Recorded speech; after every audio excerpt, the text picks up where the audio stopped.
Hello everyone, welcome to Double A Homestead. My name's Alicia. I'm Andrew, and today we're going to be going over those soil test results. We kind of went over it, but we didn't explain what we're going to do about it. Today is going to be the what we're going to do about it part of that.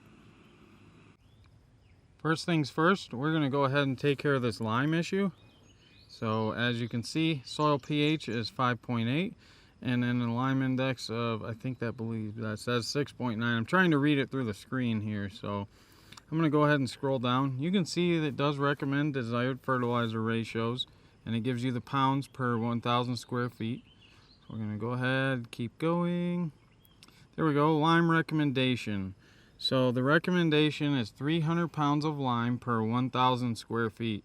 So the good news is we know how much is recommended. The bad news is our garden is 4,500 square feet, which brings us to, well, easy math says at least 1,200 pounds, but it's probably closer to 1,400 without actually thinking about it. So let's go ahead and get this lime down to the garden.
We got that pallet of lime down here right next to the garden. So one thing I want to explain is we got pelletized limestone. So it's the same thing, pelletized lime. Lime is out of limestone. So the company's Kentucky Green, but the pelletized, it's obviously in little pellets. So it's pulverized lime, but then it's pelletized. So it makes spreading it on your garden that much easier. You're gonna get more of like an even distribution, where if we were to use pulverized, we could save a little bit of money, but what happens, like we got probably, I don't know, let's call it a 4-mile-an-hour breeze today. I'm just guessing, it could be 3, it could be 5. But what'll happen is as we try to put that down, that powder is going to take off. And I don't know the percentage that we would lose going into the tree line, but it's just not worth it. So it's better to spend that little bit of extra money for us on pelletized limestone. If you're in the agriculture, you're probably using the pulverized, they call it ag lime. That's because you guys are using a lot of it at one time. So the intent on this is to raise our pH, to get it into that zone where the tomatoes and peppers are going to want to be. Our goal would be in between 6.5 to 7 at least. So let's hope that by putting this down, we can get it up from 5.8 to 6.5. But it might take some time, and these year's plants could struggle a little bit. So we'll probably have to revisit that maybe next year. But either way, let's go ahead and try and take care of this. I did want to mention to you guys who are worried about the organic, which of course we are, is right there. OMRI listed right on the bag. So we always try to shoot for OMRI listed products because we try to grow organic as possible. We can't guarantee anything, but we do our best.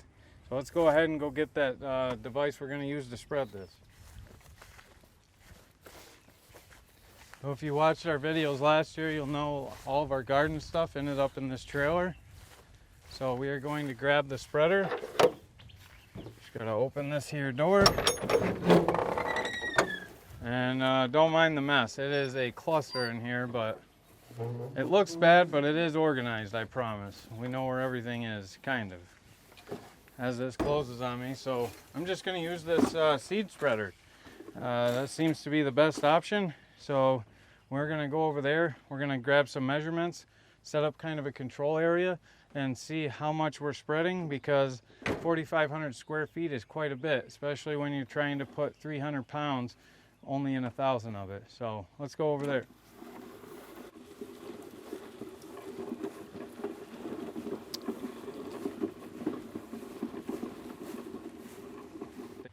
So I don't recall if I had mentioned, but another good reason to go with Pelletized is you really don't want to breathe this lime dust in. It can be pretty bad for your lungs. So the Pelletized should help keep some of that down. The wind is coming from the direction of the camera, so we are both going to stand on this side. The goal here is going to be fill this up, and then we need to do a small test just to see how wide this thing is going to be spreading the lime out. The last thing we want to do is have to make several passes. We're trying to do this all in one shot and get it as even as possible.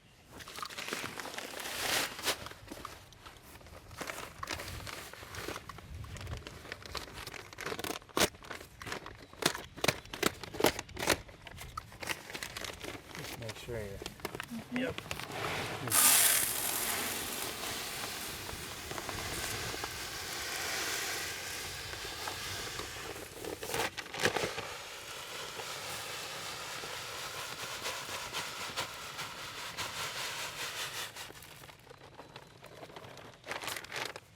Okay, yep, should be okay. All right.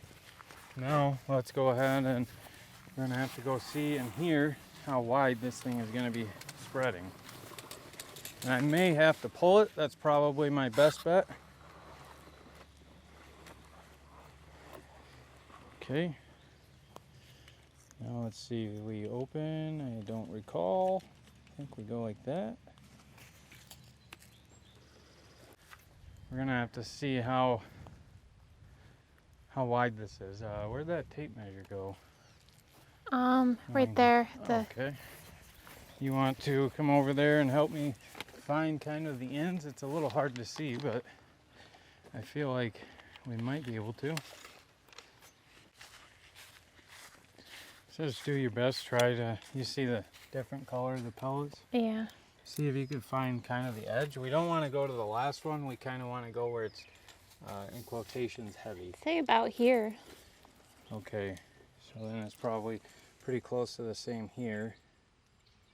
I would say we could call that probably 5 feet. Okay. I suppose. So now we need to do some calculations to figure out square footage based off of 5 feet wide. Okay. So let's, what did I do with my phone? It's over there. We need to calculate that real quick. So you sit tight for a second. Let me grab my phone. All right, so if you recall, maybe it was this video, maybe another one, but either way, this is 4,500 square feet. We need lime to be at 300 pounds per every 1,000. So that's calculated out. These bags are about 40. It's just over 33 or just under 34. So we're gonna go off of 34 bags. So we got 4,500 square feet, and we're just gonna divide that by 34 bags. So I need about 132 square feet per bag. So let me think, and then we got 5 foot wide.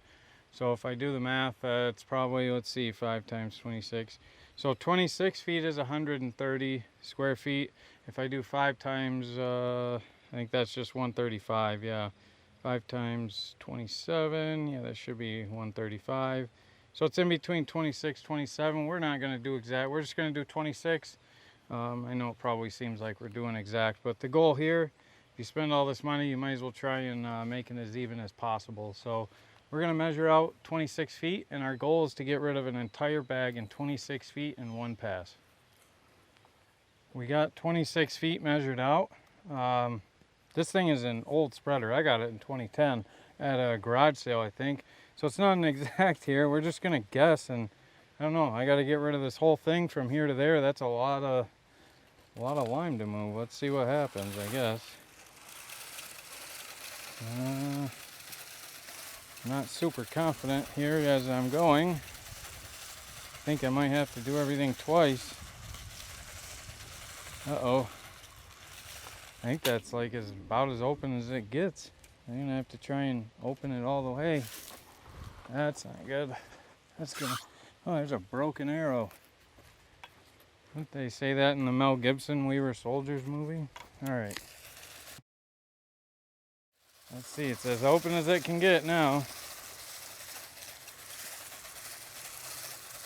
It's coming out pretty good, but yeah, I'm still not, there's no way I can't make it. I'm gonna have to leave it on max. And I guess let's see, how much more do I have to keep going? All right. I have to do this 4 times.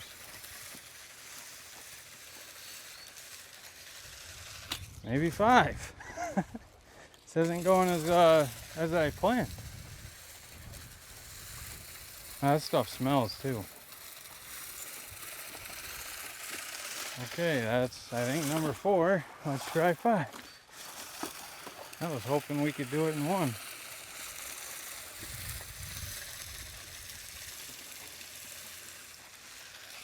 Call it number 6. I think you're on 7 or 8. Huh? I think you're on 7 or 8. I don't know. I think it's 6. Not really sure at this point. And we're pretty close now.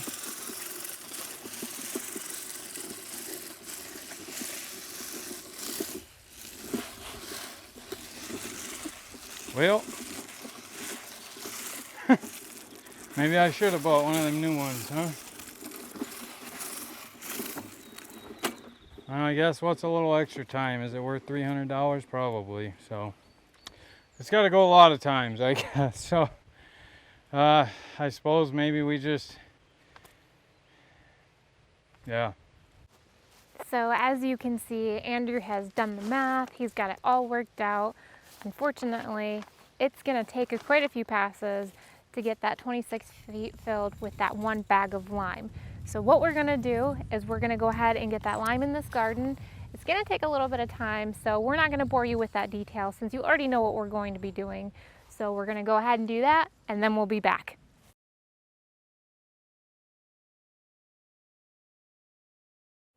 Andrew has finished putting the lime in the garden with that spreader that you saw.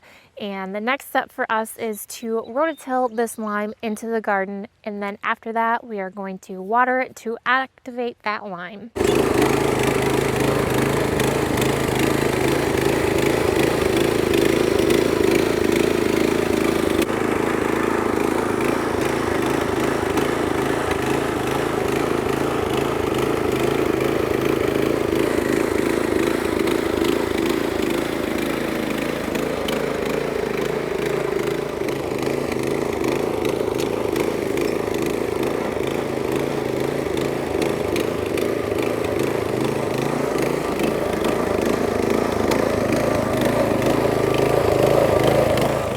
Got all that lime put down, and then we did get it watered in. I did it this morning. We weren't sure what our plans were. It is not ideal to like rototill obviously when you have wet soil, but plans kind of changed, and it's what is the date? Oh, it's Memorial Day, so whatever date that is, I'm sure most of you know or remember it was pretty hot that day, and yeah, so it's hot, so it is drying out pretty quick.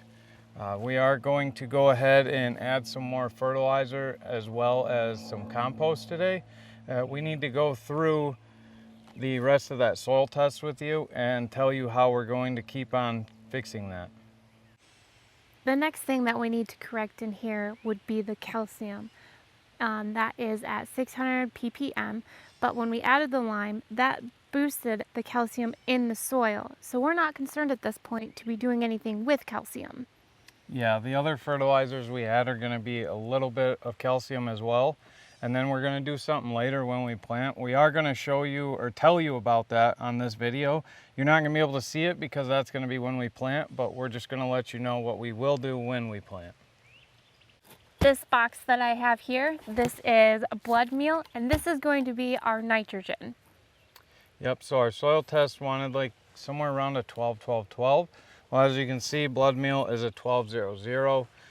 The other one is rock phosphate. That is going to be the phosphorus. Unfortunately, it already got dumped in our bucket and the box got destroyed, so we can't show you that, but that is going to be similar to a 012.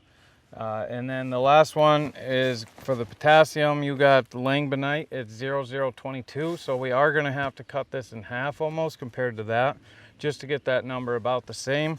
But you can see it is Down to Earth is the name of the company. They're all OMRI listed. It is a little pricey to go this route, but we do our best to grow everything as organic as possible. Yes.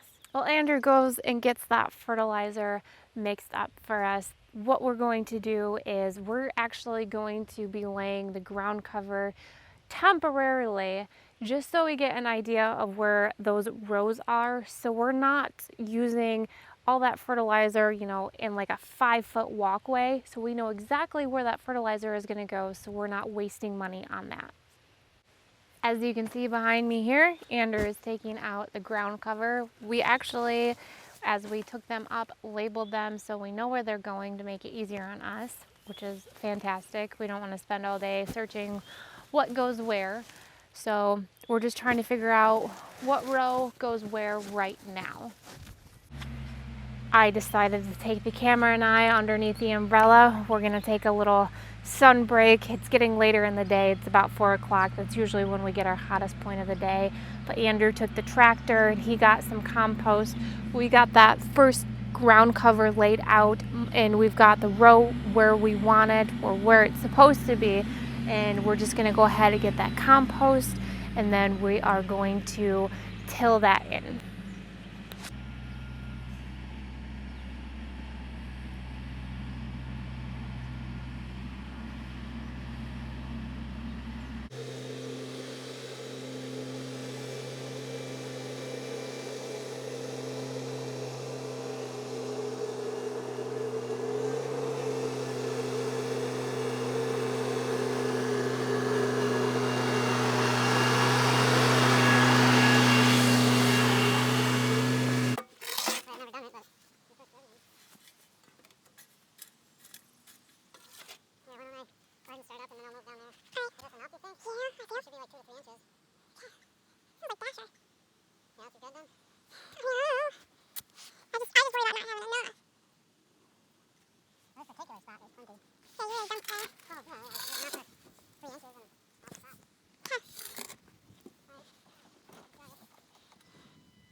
So one thing that our soil test said that, 2.1% organic matter. So how do you add organic matter?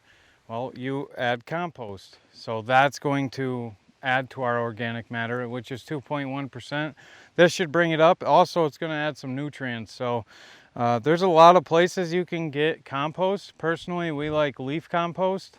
If you guys recall last year with the big deal, I'm not going to mention any company names because they've done their best to rectify the issue, but they had some manure compost that they would put into really expensive soil that you were buying per yard. We never bought it, but what happened was, I'm pretty sure the name of the like the herbicide was Grazon, and it was going through the cows, but it wasn't disappearing through their like digestive system. So it was coming out into their poop, which was then being made into compost, and it was killing everybody's garden. So a crucial thing for us is the leaf compost. We feel it's a lot safer. You're probably not going to get as much nutrients out of it, but we definitely enjoy it. And the chances of you guys being in the same area of us is not good. But if you are in the West Michigan area, Scott's Landscape Management is where we picked this up from. They are a little ways from us, but it's beautiful compost. We haven't found any trash in it. It's screened out very nice. They do it all on site. They take a lot of care into what they do. I would recommend checking them out. So our next step is going to be adding the fertilizer I mixed up earlier, like Alicia said, and then we will rototill after I do that. I have it calculated. I need about 3.5 pounds per 80 feet. One of those black rows right there, that is actually 71 feet. It's not an exact science, but you know, I probably by saying those numbers you think it is, but either way, we're just gonna do the fertilizer I mixed up and try to finish it off in this row here. I'm probably gonna have to come back because it's hard to gauge, you know. It's like putting the lime down.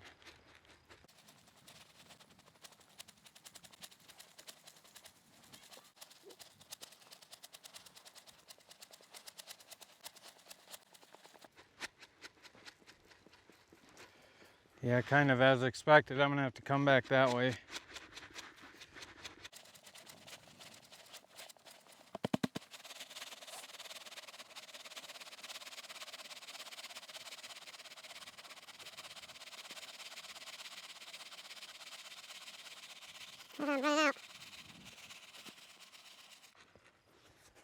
All right, if those tomatoes do better down there, it's because there's a little more fertilizer. So we'll know.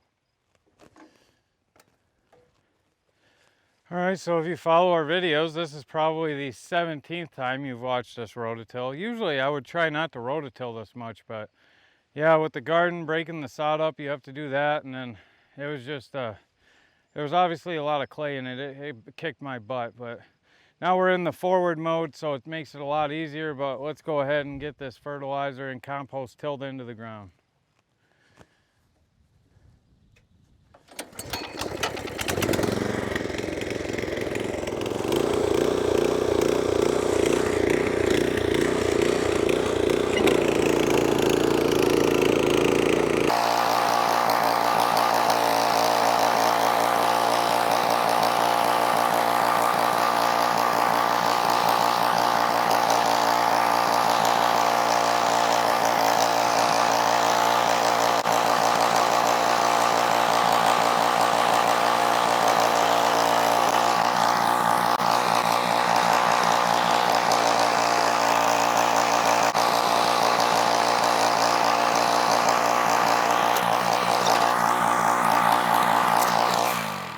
One thing that somebody had mentioned on the review video of that is how that engine surges.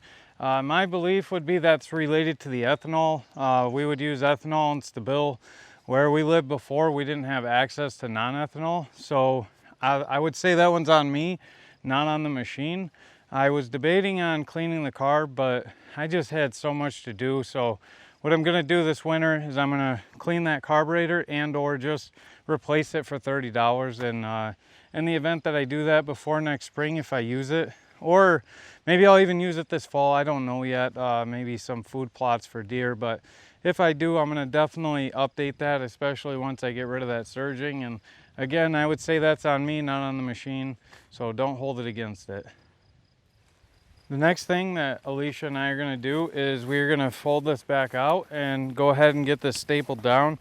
Now normally what I would do after rototilling is let a couple rains, at least one, come through, but our 2-week, like our 14-day outlook on the weather app, it doesn't have any rain. So therefore we're just going to have to throw some staples into the ground we just tilled up, and it kind of is what it is. Once we get a few more rows though, we should have one of our leading edges into some stronger dirt or soil, excuse me, more compacted, because we did run that sprinkler system this morning. To finish up this how to fertilize your garden video, we're going to show you what we've been doing the past couple years. It has worked for us, but this will be the biggest challenge I think we've had yet in terms of gardening, just simply because that whole pH issue. That is definitely new to us. I believe we corrected it, and I think we did it the right way. However, I'm not sure. I guess time will tell. But so what we do when we plant the plants, I use that auger, that 4-inch auger that goes on a drill. We have had it in some of our other videos, but we make a mixture of alfalfa meal, which is 2.5, 0.5, 2.5, and we use humic acids. We do put a little bit of Job's Organic in there. Now it's not like a super potent fertilizer, but it is a pretty solid one. It's OMRI listed. We've been using it for a long time. I highly recommend it. The other thing we do is oyster shells, but that is a 50-pound bag that I happened to pick up when I was at the store, and I was not going to lug it out here for the end of this video. We are not planting today. We will be planting in about a week's time, hopefully.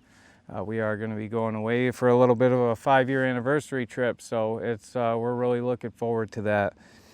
So the reason we go ahead and mix this up is what we do is we're going to put it in the bottom of the hole right when we auger that soil out, and we kind of just get rid of it. We'll use it in one of our potted plants actually, and then we're going to take some worm castings and we're going to fill around that plant. Plus the compost you saw us putting down, we save a bunch of that as well. But this alfalfa meal, Job's, humic acids, and oyster shell will all be mixed into one bucket. And then that's going to go into the bottom of that hole. We put about 2 to 3, I guess it would be a teaspoon, a regular spoon that you use at the dinner table. We just dump those right in the bottom of the hole, followed by the plant, the worm castings, and the compost around it. I think it really jump starts that young plant, gets it to a more mature stage, where then the fertilizer we put down in that compost row, that's when I think it starts to take over and push that plant to maturity. And we may come back through in a bit's time, and maybe we'll check some of the spots for like fertilizer levels and see where we're at. Otherwise, we're going to add more fertilizer as we go by just top dressing and kind of let Mother Nature give the soil the nutrients it needs as the rain comes down. That fertilizer is going to break down. Specifically this Job's, sprinkle it right around the base of that plant. You don't need to put much, just a teaspoon around each one, and good to go. It does get a little difficult when you're talking about a garden this big, but for us, we love spending time in the garden, so it's perfectly fine. We want to say thank you very much for watching this video. We really hope that it helped you. If you have any questions, because obviously this was very specific to our garden, our email is in our, I guess that would be called a bio, about section. Yeah, I think it's the bio. But either way, you could email us and I will do my best. I don't have a ton of spare time, but I'll try and figure out like a fertilizer you can use and what you should do to fix it. Again, I'm not like a professional. I'm not a master gardener or anything. It's just been experience, and I feel like it's been successful, but also at any point in time like this might not go well this year, but either way, we are willing to help you. Absolutely. And thank you guys so much for taking the time out of your day to watch this video and joining on breaking ground and doing all of this. We're so excited to have you and show you what we're doing in our garden. Yeah, so we really would appreciate it if you would hit that subscribe button. We're getting closer to the 1,000, but we're not quite there.